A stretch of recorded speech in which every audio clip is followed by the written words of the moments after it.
सनातन परंपरा में आंसू संवेदनाओं के प्रतीक, खुशी के, गम के और प्रभु प्रेम के, भगवान के विरह में मीरा के आंखों से मेरे तो गिरधर गोपाल दूसरो न कोई, माने भगवान की विरह में और परस्पर प्रीति में, खुशी में और गम में, अपनों के बिछोह और उससे गम से फिर जब ज्यादा ही आंसू बह जाते हैं तो आयुर्वेद में भी ये कहा गया है उससे अस्थमा हो जाता है।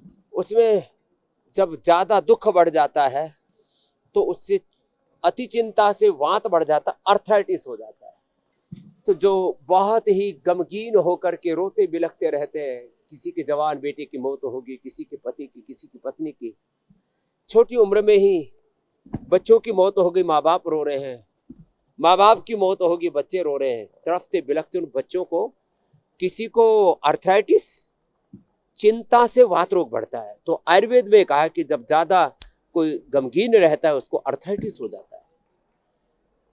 ये जो है एक अलीपुर गांव है दिल्ली के साथ में लगा हुआ, वैसे हम जहाँ पैदा वो भी शायद अलीपुर है।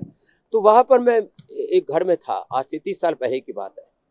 मास्टर रणवीर सिंह जी और जो है हमारे कई लोगों को मैं जानता हूँ। तो वहाँ एक परिवार में मैं गया, बोले जी परिवार में गमी के कारण से इनको अस्थमा हो गया। लो, एक को अर्थराइटिस, एक को अस्थमा।